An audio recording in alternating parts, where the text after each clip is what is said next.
juste avant le début du confinement, parce que normalement on aurait dû démarrer un petit peu plus tard, mais l'épicerie et le bar, parce qu'on est coincé au niveau des travaux pour la cuisine, c'est en stand-by. Il faut bien payer ses charges, donc l'épicerie, on a été à la hâte faire des courses, des choses de première nécessité qu'on étoffe chaque semaine avec l'aide de nos clients qui nous disent qu'ils aimeraient bien trouver ceci ou cela dans notre épicerie.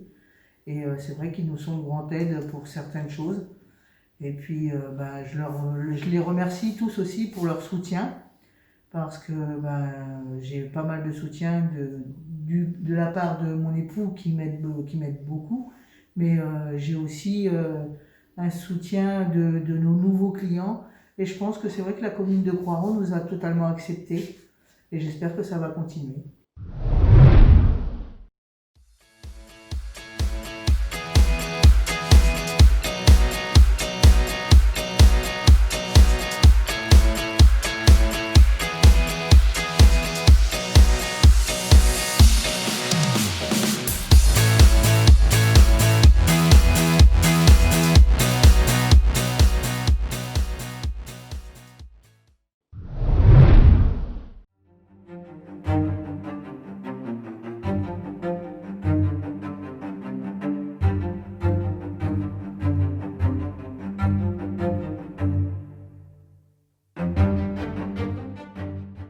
C'était un seigneur qui habitait Montdidier, et comme le seigneur de Montdidier était aussi comte en Champagne, en fait la relation a été vite faite.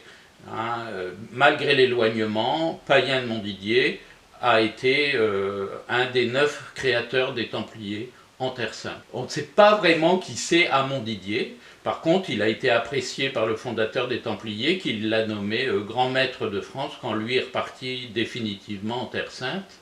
Et donc il a travaillé à l'extension de l'ordre en France, dans la partie nord de la France, et puis en Angleterre et en Écosse.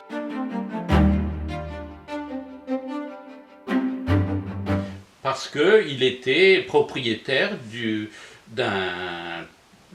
très grande ferme, et donc il l'a donné aux Templiers. Ça s'appelle la commanderie de Fontaine-sur-Montdidier, qui était vraiment très très grande et qui avait des terres, même dans l'Oise, au Ploiron, au Bois d'Écu, à la Druelle. Tout ça c'est expliqué dans le livre par Nicolas, qui a recherché toutes ces terres templières. Et d'ailleurs, il existe encore des bornes templières dans la campagne.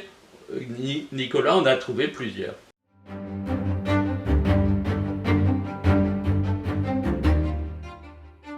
L'ordre des Templiers, c'était quelque chose d'important, puisque quand ils ont été arrêtés en France, il y avait 15 000 Templiers en France, 30 000 dans le monde, et il y avait 2000 commanderies en France. Et puis, bien sûr, Philippe le Bel a voulu récupérer le trésor des Templiers, et il a fait arrêter tous les Templiers le même jour à la même heure, et ils n'ont trouvé aucune pièce d'or. Tous les fonds de roulement de toutes les commanderies, qui étaient comme des banques, donc elles avaient forcément un fonds de roulement, tout avait disparu.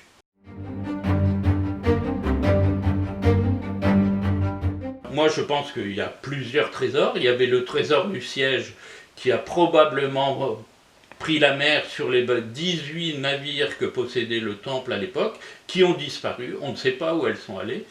Et dans chaque commanderie, il y avait probablement ce petit fond de roulement, enfin petit on ne sait pas, mais qui a été caché, et c'est probablement pour ça que le maire de Montdidier à l'époque a acheté la commanderie comme bien national et l'a fait raser pierre par pierre, au point qu'on ne savait même plus où elle était vraiment. Bon, Nicolas a réussi à retrouver dans d'anciens plans, mais autrement, tout a été démonté.